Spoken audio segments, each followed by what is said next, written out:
Hey everybody, this is Chuck here for deucescrack.com, coming at you with some live action Omaha 8 or better here on the Bovada Network. There were actually no games going when I hopped onto the site, but I sat and within around, I don't know, I'd say 15, 20 seconds, I had some heads up action which became three-handed very, very quickly.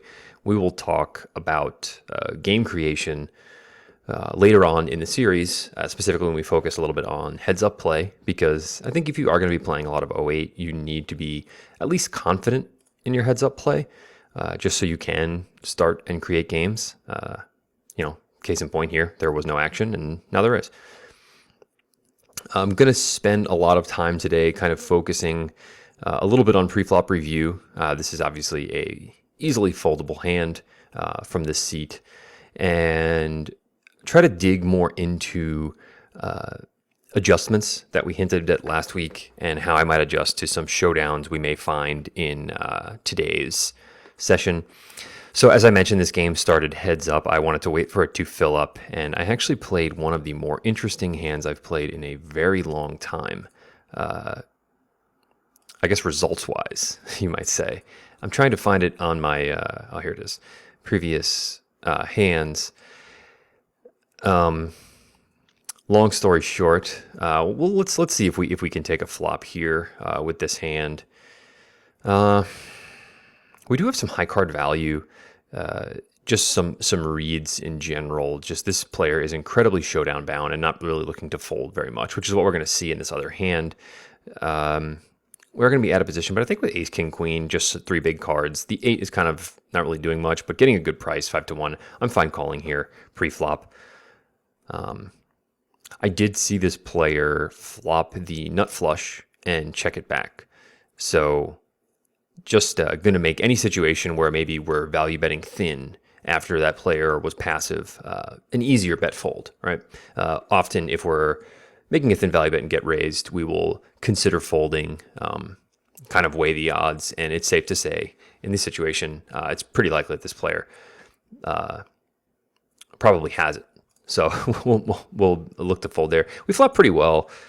We could check raise. If this is the board, we're check raising a lot, which I tend to think it is because we're out of position. Villain does check back. As I just mentioned, this player did check back the nuts before, which could turn into an awkward situation now when the 2 comes in on the turn. But I'm just going to go ahead and call because I think I can still have the best high and check fold a lot of rivers. This being one of them. My hand just got a lot worse. I think it's pretty likely we are against, at the very worst, a flush. So I'm just going to go ahead and fold. I'm not looking to try to turn my hand into a bluff there either. I don't think I want to necessarily fold the turn because that card could be good for our opponent's range in some other ways. In other words, maybe this player had aces with 3 of spades and elected to check back that flop because it wasn't good for them, but now it is. And I think that that's a logical outcome. And I still have my hand queued up here as we're going to go ahead and fold. So anyway, we're shorthanded, and I opened raised with 10-2-3-4 single suited on the button, and the small blind 3-bet me with the ace 2-2-7. The big blind cold called, and when the flop fell 10-9-9, as we see here with the spade draw, it checked to me. So I elected to try to turn my hand into a bluff. I thought it was reasonable that the small blind could be checking and calling with an overpair of aces, but I can then try to bluff good turn cards like the 8 of spades. And when the 8 of spades fell, I elected to bet again.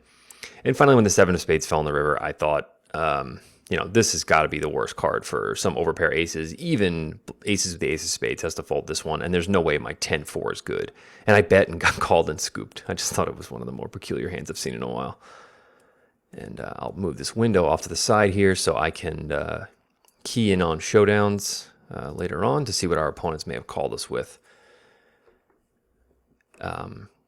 So the very showdown-bound player in the big blind, you may think that you absolutely need to tighten up a ton on the button, but I think with a hand like King 10, 3, 6, it's enough of a high card hand with some low help to it that I can just make good value bets against this player if they're never really folding. So I can actually extract more value with some of those like on the fringe type hands that I would not really want to open raise against a player. I'd probably raise this King 10, 3, 6. I wouldn't want to raise my looser hands against players who are more active post flop, right? Players that know how to check raise flops and things like that, and be aggressive. In other words, know how to check raise flops. We just click raise, but yeah, I know this is a little bit looser than I'm suggesting in the beginning Omaha 8 or better series, and I would say that's fine, right? Mucking this hand is probably fine as a default. But the hairier situations I get in here, the more interesting spots we can find later on down the road. And this can kind of be like one of the frustrating parts of 08 for a lot of players is, maybe value betting in position there and not really realizing the player's checking and calling with a flush. In the cutoff with a very loose player behind me, I think this is pretty close. I tend to think at these stakes it's likely a fold because I'm so likely to be four-way, but I think my hand still has value, and that's probably a little bit too aggressive to assume that everyone's going to be calling that often. If this 9 was a 10, I think this is a pretty clear raise for us here. Now, despite how showdown bound this player is, I'm not looking to extract much, if any, value with my queens here in position. Just not a great flop for me. I'm expecting a lot of players to have any kind of combination of low cards. Do I want to turn my hand into a bluff now? I still really don't. I don't think it's out of the realm of possibility for a player to just call with like an ace 4 or an ace something here. And plus I'm only getting 3-1 when it comes to the turn, so it's not like I'm getting incredible odds. I mean, could have potentially gotten these two hands to fold, maybe. I still don't see any room for a continuation bet on the flop there. It's just too poor of a situation, and I think that there's a reasonable enough check call range from these opponents, and on the turn, and I'm never really going to try to bluff them off their hand again on the river, so I'd rather just quit and take my queens to showdown. I actually had the second best hand. A good note there would be that this player cold called with, what was it, 10-9? 10-9, 5-2, I believe. Oh, even worse, actually. 10-9, 8-5 with a single suit. So we can expect this player to be, calling 60, 70+% of hands. Here we open one of the worst ace-2s from early position. And flop okay. Not the greatest situation for me. But what's nice is with this many loose players in here, typically if we're 5-handed on this flop and if you're in a tight game, you're not in a very good situation, right? Because someone is going to have something pretty good here. Other ace-2 combos are going to be out there. We don't have the ace of diamonds. I mean, someone does, etc. There's a lot of things. But when there's so many loose players in the game, it means we're up against more hands like 10-5 queen and 7-8 jack, 2 or something like that. Just junk hands that are in there. And, the 2 was one of the worst turn cards for us there. So I thought it was a pretty safe spot to go ahead and check and fold when you get this many players calling on the flop. Because even though it is a very loose game, it doesn't mean that we don't have a bunch of good hands from these players. And we see now 4 bets going in. I talk a lot in the beginning 08 series about finding situations where you may find a fundamental misunderstanding of the game in these players' games. Here we see player 5 capping the river with, yes, the straight and the low, but it was kind of obvious that this player had the nut flush, I believed. This player was kind of putting a lot of action, or some flush. Happened to have king high flush plus the wheel with a lot of blockers, so hey, great hand. I don't know if I'm necessarily going to go so nuts about it there, simply because there's also, I believe, player 6 in the pot, pretty close to the whole time. So they had some incentive to jam. And let's see. The seat 6, yeah, went to showdown with 9973. So pocket nines, yeah, and a 37 low. Just very, very poor hand. So I think that this player actually has a little bit more incentive to be jamming there, because you can be a little more confident that you're chopping here, and it's kind of a cooler to get quartered, but kind of free rolling with this player in the pot with us as well. Unfortunately, their stay at our table may be a little bit short-lived if they don't start to run a little bit better. And happy to take a look at a flop with pocket kings here. I do have the king of clubs blocker, which is nice. Something you want to be sure to be making note of. Just something gets better and easier the more you do it. But that being said, our hand really has little to no value here. And this player raising the flop. So what I'm looking for here when I'm looking to make adjustments is to see what this player is raising this flop with, and then compare that to hands that I want to be raising on this flop. So let's say I see this player raise naked 2-3 on this flop. I might not criticize someone that much there. I'm not going to read too much into that. Maybe you're just trying to get value against maybe a read on player 5 or something. I think that's a little bit loose, specifically in this limped pot scenario. But maybe we see this player has open limped aces. But now let's say we see this player raise the flop with 7-8 queen queen. I mean, immediately my bet 3-bet for value range needs to widen, right? I need more hands that I'm going to be bet 3-betting for value. If this player is going to be raising with bottom 2 pair on a flopped low draw, I'm going to flop a flop low board with a flush draw on it. That's just not nearly as strong a hand as you need in that situation. So your adjustment in that situation should be to jam the pot more. This player actually raised the flop with 7-8 6 deuce. So 2 pair and made 6 low. I tend to view these players as, or how do I say this? They look at a low as almost a Boolean type of variable, right? Either they have it or they don't. And if they have it, a low is good. They want to put more money in if they have any high to go with it. So it's good to be jamming your ace plus made low type hands against them with, because you're going to have good equity in general against their range. And trip queens on the button. If I had to add some kind of bad feature to a game like this, I would. I guess I don't know. That could be bad. I'm trying to think. Rewarding someone for having trips in the hole or something like that, but that is technically a piece of information, right? And on a board like this, if I know you have trips and I have if someone folded trips, it's a lot less likely someone could maybe have a jack or a queen or something like that.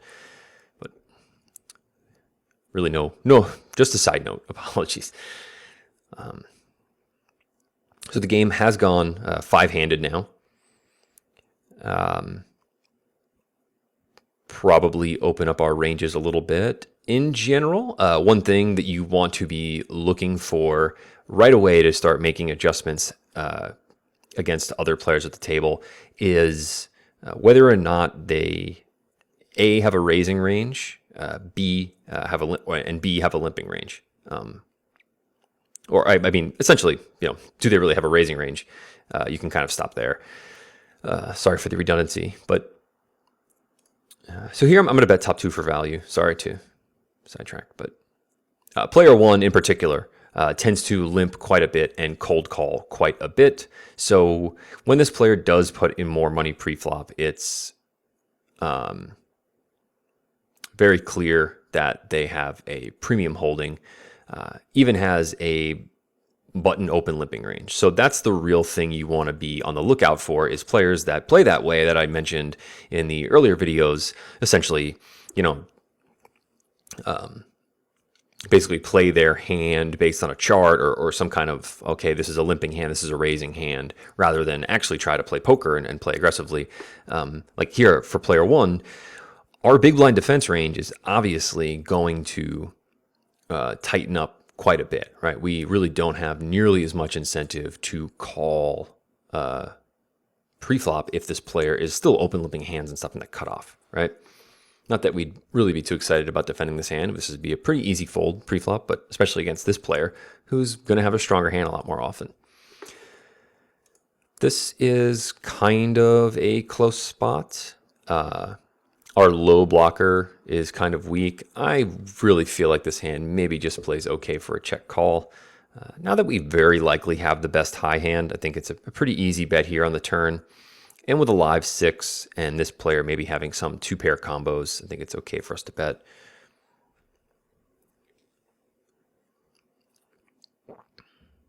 So 9-9-6 deuce in the limping range is something of note. Now, I'm assuming that this is going to be a good hand, but there's a non-zero chance that this player is just limping everything, and if it's even remotely okay, they're raising. Against that type of player, I would be a lot more likely to lead my king with 67 low, because this player is simply going to have so many garbage hands in their range. Right? I'm giving that range that this player limped originally some respect. But as soon as I see them show up, 9-9-6 deuce, I think it's a pretty easy fold there. I'm going to start pushing my value ranges and try to build more pots and do so more comfortably out of position, because I have more confidence that my hand is best. So in general, like with adjustments, it's my favorite part of poker, just trying to figure out really what is the problem at the table. Like, what is this player doing well against me? Even better, I think more often, is what is this player doing wrong that I can exploit? But that type of approach and kind of solving that problem thereafter, just a lot of fun. And we saw them, they raised the king, queen, 10-9. So, that's not a hand I'm expecting a very passive player to be too excited about raising very often, if ever. So, possible that our second read is potentially true. I don't think I have enough of a hand to re-isolate here, however, because if I am wrong, it's very bad. And even if I'm right, this hand isn't that good. It could be a good spot for kings plus wheel cards, though, to 3-bet. You really can't get in too much trouble with that hand in position. But we have a 6 here. It's a 4-card game, so it's weird that like one little card looks like it can make a big difference, but you want to have a 4-card hand, and especially when you have a paired hand, it's important that the other 2 cards are good.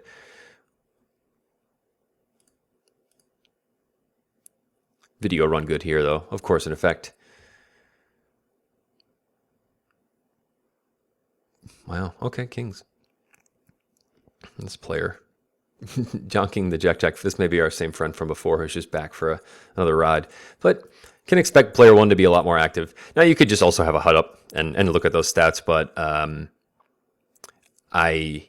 number one, I would like this series to have more live applications, despite the fact that we are playing online right now. I think the ease of information here allows for me to kind of express what's going on. But also, I think it's better to try to interpret the actions first, and then add the numbers afterwards, if that makes sense. So then you know what that player looks like, instead of looking at the numbers and then trying to match up those numbers, because sometimes there can be some overlap.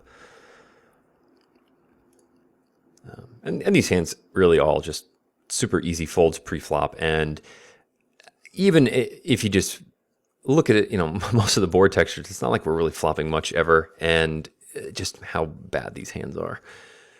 Our buddy unfortunately left. Hopefully they elect to come back, but occasionally 08, just not enough for him.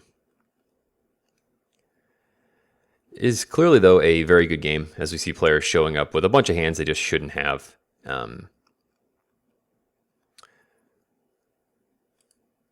We absolutely need to consider, though, like our range in this seat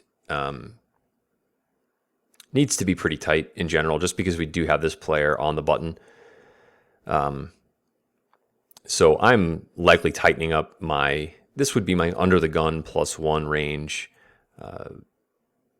It's to kind of just not include my doesn't necessarily flop well type hands, hands I maybe want to try to get an extended steal with and things like that. Probably like the very worst of my. I'm not even considering the very worst of my like Broadway wheel type hands. I probably would want the suited varieties of a lot of like the good king hands. I'm folding, actually just folding those. Yeah, probably playing pretty tight actually. We will be out of position, and I think our best game against this player is just leading a ton. So going to want to have an ace in my hand a lot. I still think the high only hands will be fine. Like I'm still open raising them. I'm not going to start just open limping. I don't think that really accomplishes much. Like we still want to be aggressive and we're still tight and our range still dominates our opponents. A lot of players think like, okay, I'm going to have this player calling a ton, so I'm just going to limp my hands. But I mean, when they're going to call you with 10-8, 4-4, like who cares, right? We just actually want to have a little bit stronger hands, and that's about it. Okay, back from a water break here, and we get to take a flop with pocket fives. So in general, in this situation, as I mentioned in the pre-flop videos, there's really not many flops where I flop a set that I'm actually going to be too excited about leading, specifically in an 08 game. Now, in terms of adjusting, my enthusiasm for leading a small set increases as the players behind me yet to act are looser / worse, right? I'm expecting players to call with a lot more hands. Again, in a game full of tight ranges, on an ace 10-5, if I bet, I'm only really getting called by some pairs of ace hands. So, I make some sense to bet. But if I don't have a low in any capacity, it's going to be difficult for me to want to bet future streets. Any 2, 3, 4 is a tough card for me to bet. But in these games, it's more likely I'm getting called by 10, 6, 7 and lows that can't raise me and lows that are much less likely to be the best hand.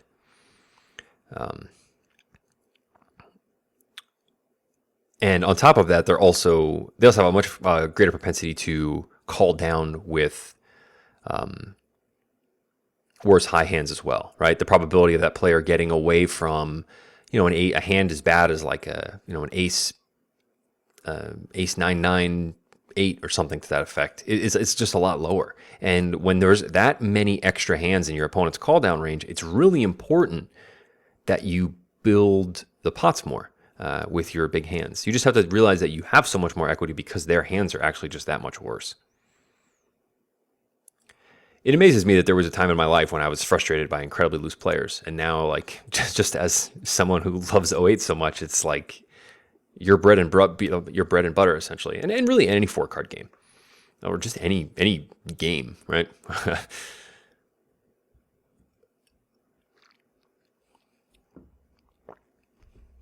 And even though I'm getting just such an incredible price, I really don't think I even need to bother putting any money in here out of position with this hand. Number one, what I mentioned before, in terms of like leading, I guess to some effect, this hand maybe does have a little bit more value in this lineup, right? Maybe I should have reconsidered that here because I can call only 15 cents into $1.10, giving me, almost 8-1. But even then, I feel like I only actually want to lead like flops, trips, and nuts. Like there's so few board textures. And this hand, in terms of flopping draws, it actually doesn't flop any nut two-way draws.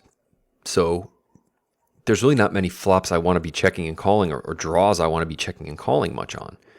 I guess there's maybe a Jack 10 board where I have 8-9, but any real run out there is going to either pair the board or put a low up, and I'm not too excited about drawing in that situation. Or make better nuts, right? As we saw here, this player calling down with ace, king, king, queen, or I'm sorry, something to that effect. Ace, king, king on the Jack 10, 8, 10, etc. board. So I want to have more of a hand because I'm out of position, right? That's going to be my adjustment here, is I need more when I actually hit a flop to be building it because I'm not expecting anyone to fold. That's a good thing. It just means I need more of a hand to play.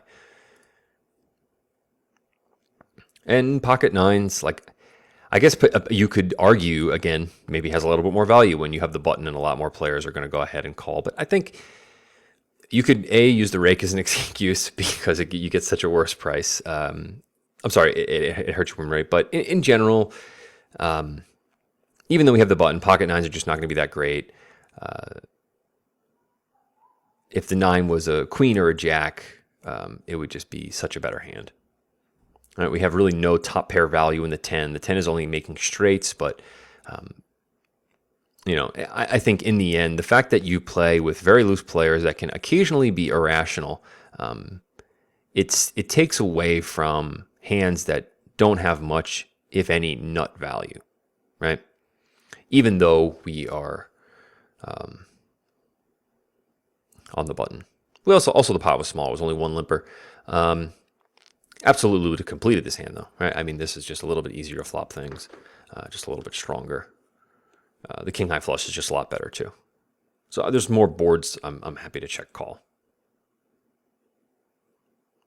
Because calling like top pair plus backdoor flush draw with some gut shot high is actually pretty sweet. You can't get in too much trouble there.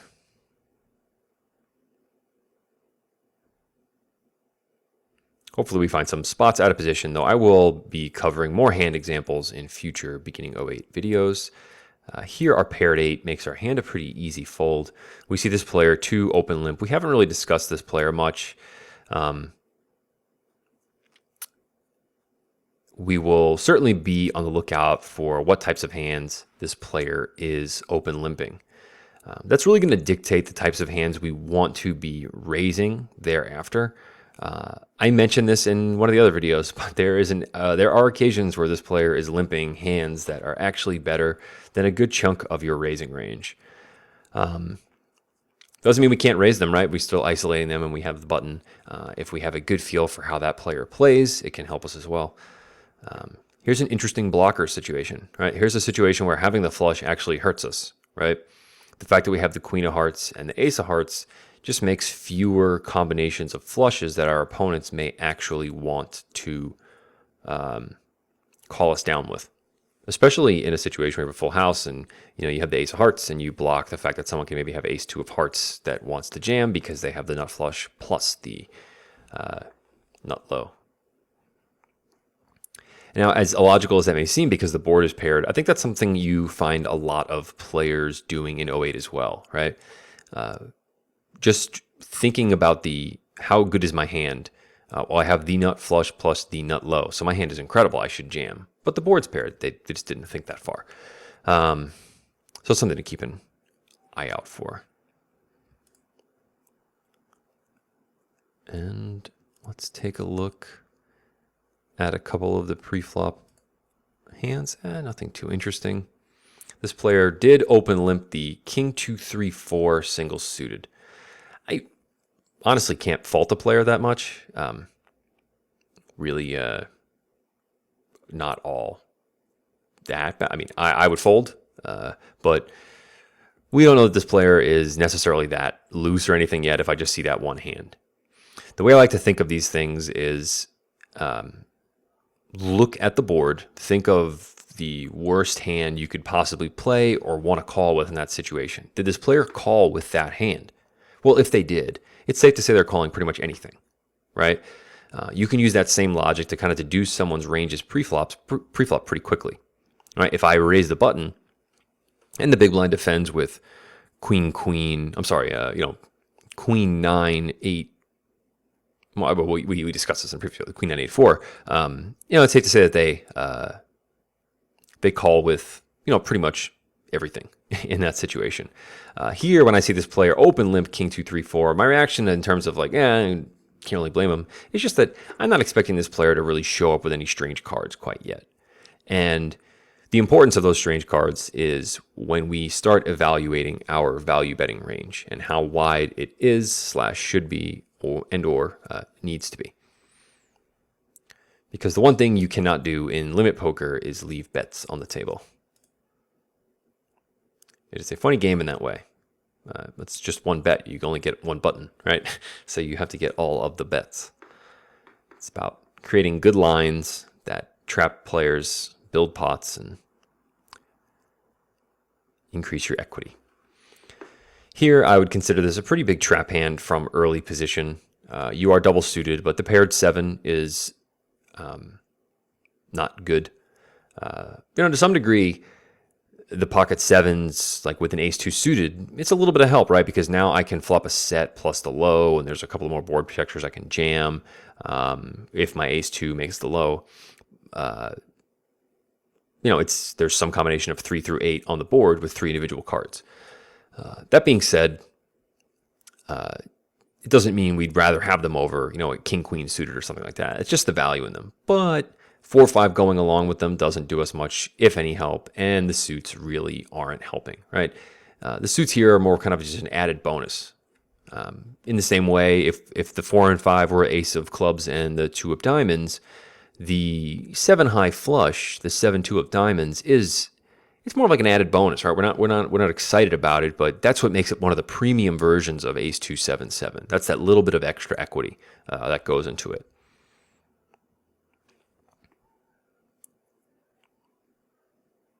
And, again, here, don't really think I have much incentive, if any, to call a raise from one of these players. I'll obviously be happy to take a flop. The nice value in a big suited hand, and what makes this hand so much better, like against this type of player, is if I do want to peel with my straight draw, thinking I have a decent shot at the high because the pot is big and a lot of players are in there with me, having a flush draw to go along with it or a backdoor flush draw could be just enough, just a little bit extra. And obviously, the bigger the card, the better, because then you can actually turn trips, etc. Now, I'm electing to lead the flop here because I really can't count on anyone actually betting. And everything we've seen to this point is that we should expect every player here to call. I will bet every turn card, maybe safe for a 9, but in terms of I'm also including jacks and 10s, which I think is pretty aggressive. But I mean, we've already seen some turn or river calls that just say players are really not willing to fold much, if any. And every little bit that adds to the board just adds to possible hands that these players are not going to fold. Right? A lot of those 9x combos that never fold the flop, well, all the ones that have heart set in them in there now call as well. Facing a raise, all I can do is call on the turn or on the flop. I would not be excited about jamming this hand, by the way. Really not a good situation for me. I think I still have enough value to bet. Now, we haven't talked about the river much at this point in beginning 08, but one nice thing about this situation is against this villain's slow plays and against this villain's full houses, I actually have a low to go. And that is really what gave me enough confidence to just go ahead and bet there. And this player actually just, backed into not low.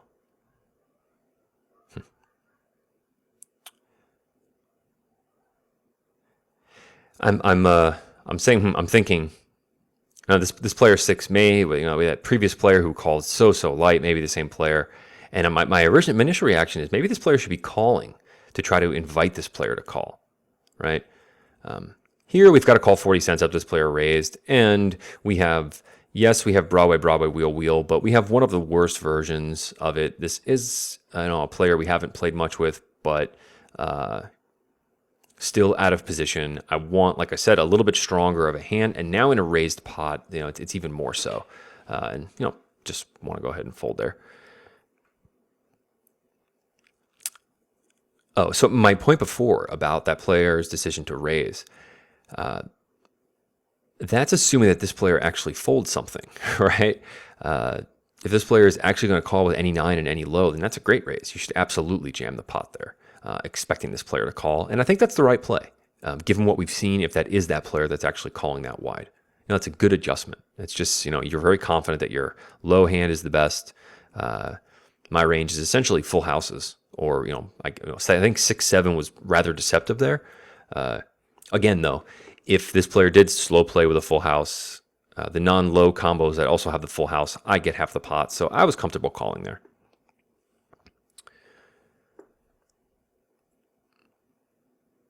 But yeah, good adjustment to charging this player.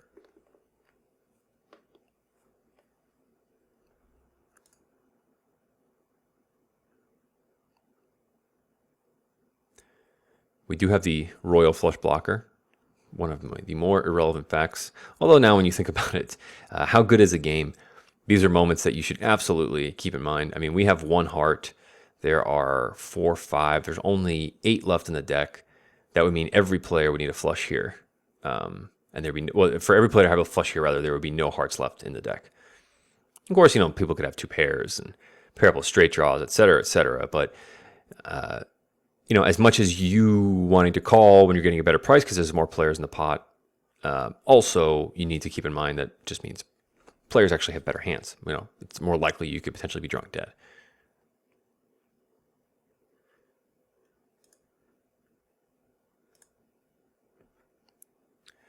And under the gun +1 here did actually have the nut flush.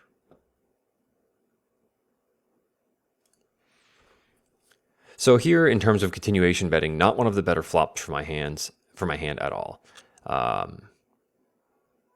Here's a spot where I'm happy to have the king and 10 with my hand because it gives me more turn cards that could potentially give me top pair, which have a lot more value against an incredibly loose player. Now, I talked a lot today about increasing our value range, and that's exactly what I'm doing here with my ace-3, because I expect these two players to be so loose that my ace-3 is that much more likely to be the best hand in terms of the low hand. And I think if I actually hit a king or a 10, I scoop pretty often. This is a pretty close spot, right? Any combination of two... there's so many lows that just came in because now we just play a live 3, right? So my ace king is so likely. This is very close. If I had a better read on this player, I would probably bet. Yeah, I'm wondering if I missed a bet there. That was very because I'm rather confident that my ace king is actually the best high hand. Like no one built the pot. I'm expecting both of these players to.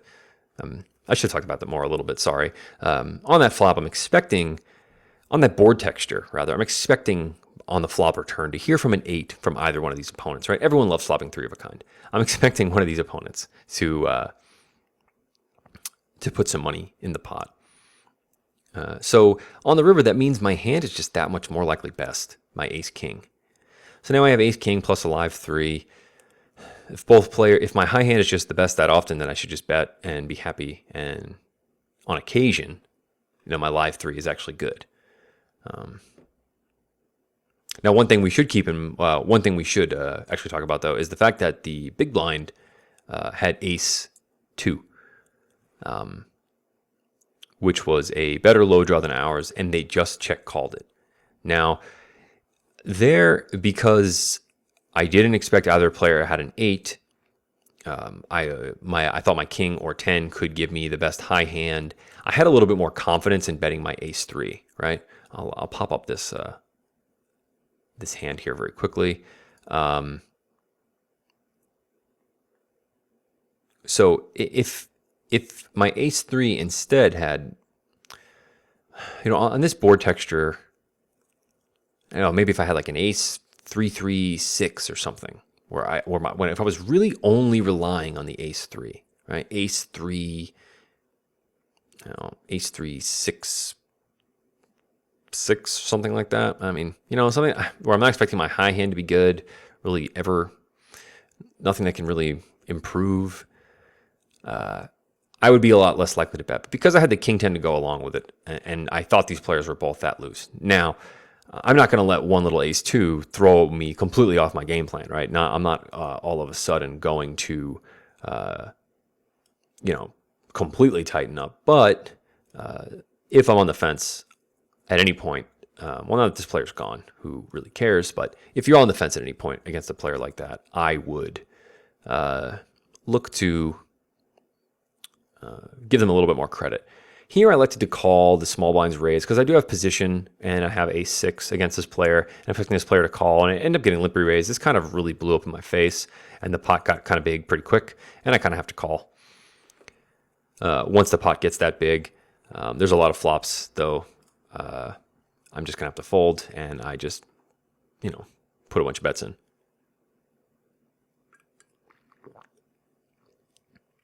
I think pre-flop could actually just be a fold.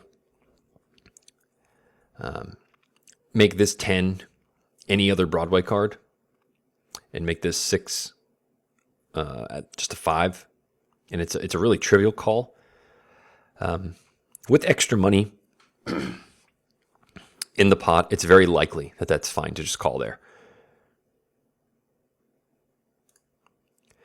Here, I mean, I have a lot more high value with a suited queen and a king. Like, there's just some flops I can flop okay on.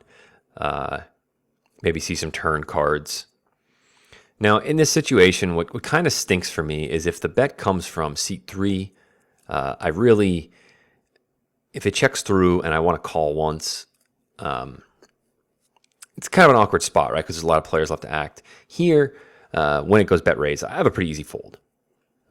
I'm getting such a good price there pre-flop, and this hand has a lot more flops that are going to kind of play themselves, where I'm going to flop well, and that means I'm a lot more excited about calling.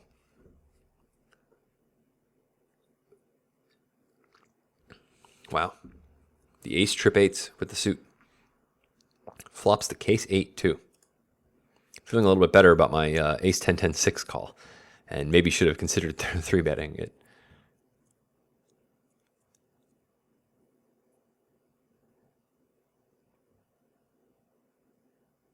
Don't think I can 3-bet if this player raises. I'm wondering if this is too loose to isolate this player with here. With another player in the pot, this feels pretty tight on the button. I mean, and what good is really ace-6 doing me there? I mean, with a 5, it's pretty trivial. But the 9 is a bad card too. It's just a little deceptive. Seems to work so well, some combination of ace and low and all those things. But I mean, these board texts are just a nightmare. And it seems like you have an okay hand, but 2-4. I mean, 2-5 is a better low draw than yours right now. So is 3-5.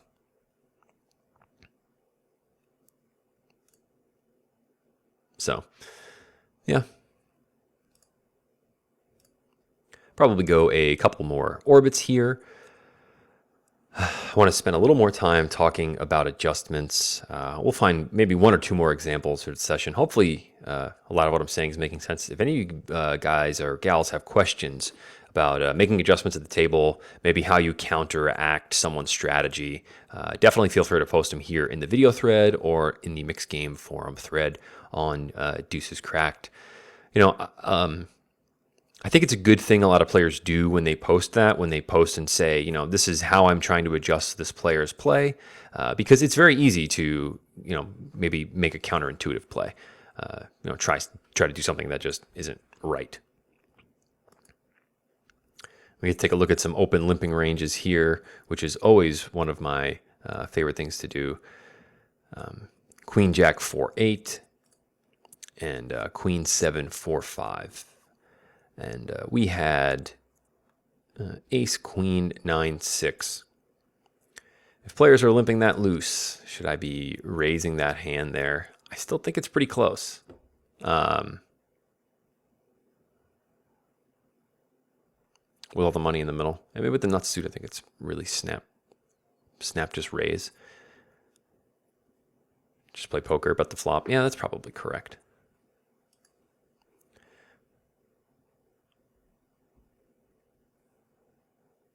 Now, I would say probably the worst thing you could do would be to be building the pots and then folding too much. So as long as you have a decent feel for the way these players are playing post-flop, I don't think it's that big of a deal. Here we get led into when we flop bottom 2 in an ace-6 low. Just keeping to, we just continue picking up slivers of equity. If this player bets again, I'm pretty fine with folding. This is a good situation where we can give player 1 a little bit of respect. Maybe they have some kind of low type hand here that's better than ours. And this player just had 34, which was better, plus top set of jacks. But it's a pretty thin call for us there with ace, just naked ace-6 low. And I'm a lot more comfortable when I'm giving one player behind us a little bit more credit.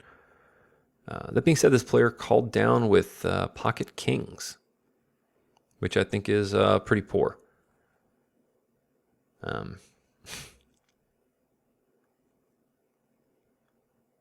Very likely this player was replaced while I was talking. One huge disadvantage to HUD Plus. Try to talk on video. In general, I would say when I'm playing, it's a lot easier for me to pay attention. For now going forward, I can maybe just include active notes on the players so we know it's the same one. This way, while I continue to look off screen and load up previous hand histories, we can avoid that. But in hopefully the lesson still holds, obviously.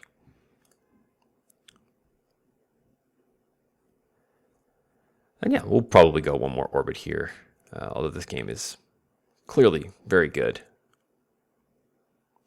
with a lot of what we see showing up here.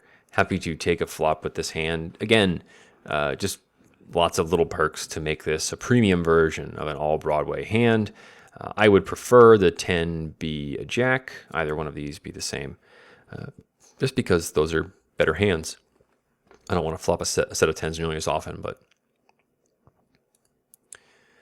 in terms of that player calling down pocket kings, by the way, it is one thing I do find is players play the high hands the absolute worst, those board textures. I had an embarrassing hand during a big World Series event in 2008 where I basically called the river with trips on a flush board, and the villain said, more or less, I just have the high, and I just like moaned almost. You have a high? It was a funny moment for me, and I was like, all right, you're never gonna play high board textures that bad again, Chuck. Obviously, I do all the time because sometimes in poker you make mistakes, but I give them a lot more respect now, and I pay a lot more attention to players playing them very poorly. And as loose as these players are, our hand was actually just that bad on the flop. I guess we can call here for 15 cents with 2 wheel cards, but it's Badugi with 7-8 next to it. It's the worst version of 3-far offsuit there is. I do not think this is really that bad to call, given it's only 15 cents into 85. So I'm getting better than 5-1. So kind of a snap mistake or snap fold. I will say, I did mention earlier, I hope for a lot of the series to be applicable to live, and find it should be. But the rate considerations online, specifically with 25 cent, 50 cent, could be a factor. Obviously, it depends on what stakes you're playing live. But if this was like 15-30 or something to that effect, I'm absolutely calling the $5 there. I hope that's well, yeah. I hope that's understood. I mean, should be understood.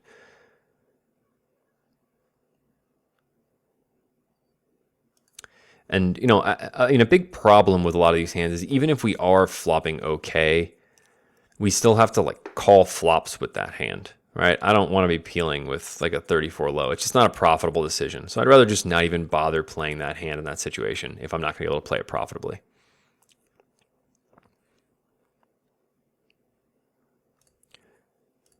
Certainly want to kick myself for the, I'm just trying to think if the ace queen 9-6 hand, if I should be playing stuff like that against players this loose. I still don't think so. I think we just want a little bit more in what we take to the table, because our value isn't going to come from those super duper thin, like razor thin bets with the very, very worst part of our range. We can make some thin value bets, but we'll just thin value bet just means we're expecting worse hands to call. Doesn't mean we need to have worse hands in our range as well. And hopefully wind up with one more playable hand here before we wrap up for the session.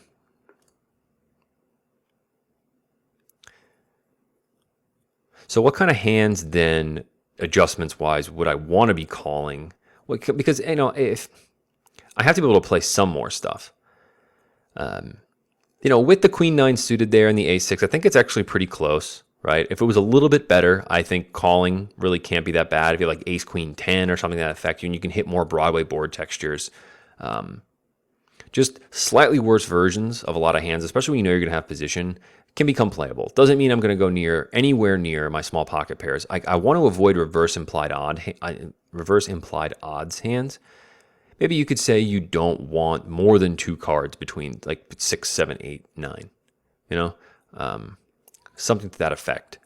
Your 2, 3, your 2, 4, 5 jack with a suit becomes a little bit more playable for a limp on the button when you know there's a ton of players in the pot. I'm not that excited about doing it, truth be told, but I really wouldn't fault anyone.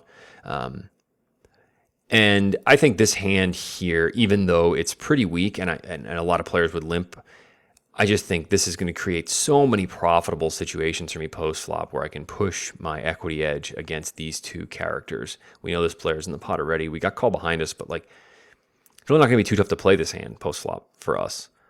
And we're just going to wind up in so many good situations where we can bet, and walk away with 50+% of the pot.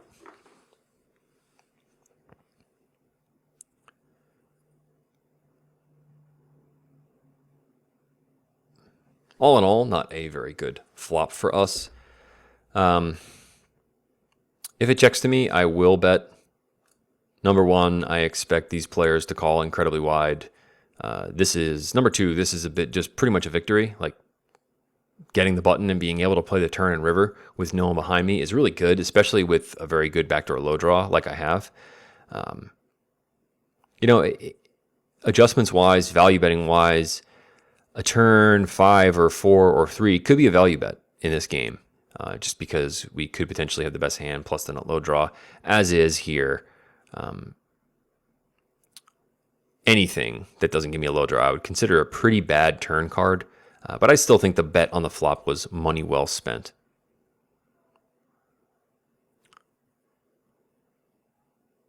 In terms of the button, and one of the worst turn cards ripping off. And what are the benefits to passive play? Just this player essentially let us play that pot out the way we wanted to, so to speak, right? We were allowed to just bet the flop with him and not be punished. If we did get check raised, you only have a backdoor low. So we would really just have to do pot odds math on the flop, and they're not very good for you. But this game is incredibly passive, and these players are incredibly loose, so I'm expecting to just check and call a ton, which is why I had the confidence to just go ahead and put the bet in on the flop. So we went through a couple of adjustments at the table. We went through a couple of different things that came up specifically in this live session. Anything comes up in your sessions, you can go ahead and put them on the forums, post them in this video thread. Hopefully everyone's enjoying the Beginning Omaha 8 or Better series. Hope you enjoyed this little break into some live Ghost action. Like I said, the game was not going, and I started it up, and we see clearly that the game I started up is a very, very good game. And as we continue this series, we will start to cover more heads up action, how to start, and some three-handed scenarios. So everyone will be comfortable starting their own games, creating good action, and winning big pots. Until next time, this is Chuck for DeuceCrack.com, and I'll see you on the forums.